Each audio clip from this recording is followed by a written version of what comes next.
Alright guys, welcome back to the Marvel Snap video. So the new era is kicking off. We are having our second season of the year. And wow, this looks insane. Not only are the cards very interesting, which is kind of why I'm coming back. I haven't uploaded in a month because the last season was boring. I just did not like the cards. But we have new game modes and if anything, a little bit of a teaser of like boards and backgrounds and character masteries. Let's just go for it. We're not going to watch the whole thing because we don't need to. But we're just going to break down the cards to the stuff that are coming. Alright, so first card coming with Captain America, Sam Wilson. I'm actually really looking forward towards this card, right? He is the Battle Pass card, so you have to pay for it, unfortunately. But what he does do is at the start of the turn, he's going to summon, as you can see, game start, I believe they changed the text towards. You're going to summon the Captain America shield, and if you manage to play Sam Wilson down, you can then move the ongoing ability. You can see here, game start, add Cap shield to a random location. Ongoing, bear in mind you have to play the card to get it to move, but you can then move Cap shield wherever you want to, and Cap shield is going to be a 1/1, and this cannot be destroyed, so no Killmonger. And then what he does do is give Cap, the wording there's obviously on purpose, Cap is both Captain America Sam Wilson and the regular Captain America whenever this shield moves towards a Captain America lane. So it's quite like an interesting thing you could do where you can play Captain America Sam Wilson on 2, or the regular one doesn't really matter. I guess you ideally want to play this one. On turn 3 you can play Hercules, and on turn 4 you can then play Craven in one location and also another Captain America in another location, and then on like turn 5 and 6 you can rebound the Captain America shield around the map and buff up Craven, buff up Sam Wilson, and buff up Captain America. That's definitely the first thing I'm gonna be trying. Looking forward towards that. Yeah, we get like some actual like gameplay animations here. You can see it unfortunately, because of the move change they've done, the move happens first, so you can't, like in the past what you could have done was like play the card then move it and then got the buff, but you do have to wait basically one extra turn because he plays Captain America but only buffs up, of course, you know, Sam Wilson because he got the move first, right? Then we got Joaquin Torres, which is going to be a 1 cost cards, 3/4 double or on reveals abilities of your 1 cost cards happen twice, which you lot know my move main. So playing this and then playing your Iron Fist into Human Torch and then playing like Matter Weapon turn 4 and copying and moving it to Frigga, you can get like 30 power on turn 5. It is ridiculous. We're definitely trying that one. They do showcase like, what was it, like Korg, and also, I mean, Zabu's pretty good as well, right? But the problem is you're playing the 1 cost cards on turn 4. Is that going to be crazy to do, like the best thing to be doing? We'll see. There'll be some stuff, but I don't know if he's going to be like a must include. Then we have Thaddeus Thunderbolt Ross, which is meant to be like the counterpart towards Bruce Banner, where Bruce Banner wants to skip energy. Where this character is, if your opponent is skipping energy, then you are going to summon one of your random 10 or more power cost cards. Animation's sick though. What the hell? That's hard, right? Yeah, that's so sick. But yeah, I mean, hey, you're drawing. It's a free draw. Your opponent does have to not play energy, and you can see that because you have to play the card on turn 2. But in a Scar deck, what are you normally doing on 2? I don't think I mind that card. Not gonna be the most interesting card though, but this card is a little bit disappointing because he was nerfed. What he was before was a 1/2 where you add a random 1 cost card here back to your hand and give it a +2, and obviously you can combine that with Torres, and obviously the combos you could have done were ridiculous. Like the combo I just said where you play your Iron Fist and then your Human Torch, they all go towards the left lane. You could then play Redwing, call both in the back because Joaquin Torres obviously makes the on-reveal happen twice. They had to change it. But what it does do now is kind of cool, but like, I don't know. We'll see. So what it does do is the first time this card moves, it's going to add a random card from your hand towards the old location. I mean, there's going to be a use for it in like, not in move decks. Like the first time you see it, I think, oh, okay, it's a move card, right? But not necessarily, right? I mean, not in the early game. The best thing you want to use this card is definitely on turn 5, moving it. So on turn 6, like how you see right now, when your hand is literally like just 6 cost cards, it's going to be pretty powerful. So like there will be use for it. It's just not going to fit in like the move decks I thought it was going to play in. I mean, you can see they summon Heimdall, but like, we'll see, man. We'll see. I think it'll be all right. It's, you know, for what I want from a move card, he's not there. He's not what I want. Diamondback is a pretty good card, but one that I'm not looking forward to. Probably my least favorite card of the month because it's going to be Affliction, which we have to wait and see how they handle Luke Cage going forward if they actually ever change him. But yeah, pretty simple card.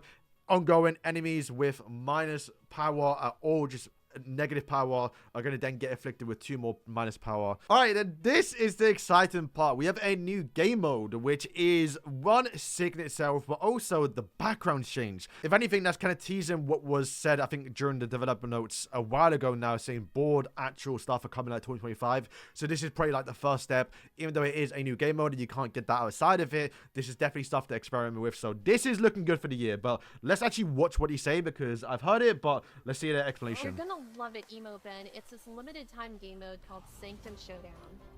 Forget 6 turns and winning 2 out of 3 locations. See, the whole game mode's changed. Is you have to, at the end of every turn, there's 6 turns, right, I believe. I think there's unlimited turns. It's literally just, if you win location, you then get points. So you can see right now, you're going to gain points for winning 1 mid, 1 right. However, because of like special bonus, I think if you snap as well, you then can make a certain location, maybe the one you're actually on, win +4. So like right now on the left, he's winning +4. So right now on the left, he's winning, so he's going to get +4 because he thinks he snapped. Points each turn from the locations you're winning. I like it first to 16. Each location is worth 1 point, except for the one marked as the Sanctum, which gets bonus. Okay, yeah. So it's just like the hot location, also, basically, you want to play in. The Sanctum moves, so and it moves, you have okay. to decide which yeah, it says turn 7 as well, so I think it's literally unlimited until someone gets 16 points. So I assume it's like normal snap where on, I guess, as turns go on, you just get more power. But you only have, do you have enough cards though? I guess it's just got in at one point. I guess it probably won't last longer than turn 7. But this is the craziest thing I think most people are really going to enjoy. Playing this game mode is not only going to get you a new Series 5 card. There's going to be which would be, is it Gorgon? Laufey, and what's that one? It is Uncle Ben. I got a better quality now. But yeah, that's crazy. I mean, that in itself, you're getting 3 cards there. Granted, we'll go over the cards in a second. But that's not even just it, though. Unowned Series 4 or 5 card. 2,000 points. And we have to wait to see how much points you do get here. But you're essentially getting, 4 cards. If you've obviously complete on Series 4, that's what? Guaranteed 5 Series 5 cards that you don't own. And it's free. And then, of course, you can get Wong, Doctor Strange, Baron, Mordo, Green Border, which is sick. You're also going to get some emotes as well, which, I mean, emotes are like, what, 2,400, outrageous prices. You can get those for free as well. And look, and for looks of it, a bunch of free stuff. This is like, is this not crazy? And they're infinite as well. Like the actual borders you can buy. Including 3 brand new. Maybe I'm wrong, but like you must not get any currency, or you have to like time gate it, because this feels way too generous. Okay, Uncle Ben, it actually is what it was linked to be. That's crazy. Finally coming towards the game. When this card is destroyed, replace it with Spider-Man. Sure. Gorgon, your opponent's card that didn't start in the deck costs 1 more. Yeah, so this was theorized to be free because this looked like an absolute counter towards. Was it Victoria Hand when she got leaked? This is like meant to be the counter towards it. It's free. Although people aren't really using Victoria Hand too much. I guess they are using Iron Patriot, and I guess if anything, this is kind of counter towards Arisham. All right, fair enough. And Laufey is still 1 power from each other card here. Interesting wording, because that implies it does steal from your own cards, right? Because if it's just, yeah, it doesn't say enemies. So it literally, I mean, you're not really losing anything because you're gaining the power that you steal from your own cards. But I guess it does get them over the threshold of getting like Shang-Chi'd. And I guess if anything, maybe it could be like a certain card, because I assume the unreal happens and you get like +10. Boom. Then you get the buff towards him. Okay, so run to 2 weeks. Starting February 18th. Thank you, Charlene. Damn, that's a lot to grind though. After each turn, give the highest cost card here +2 power. Sure. Your cards here have 1+ power for each ongoing among them. Alright, character mastery. Let's see what this looks like then. Because, yeah, they said this is coming at the end of January, so I think this is coming in the next patch on the 4th, right? In literally 2 days' time. So I think it has been leaked, though. It's, maybe already changed it, but apparently it's very, very expensive. Has her own progression track with unlockables, including new finishes or flares that can only be attained through the character mastery track.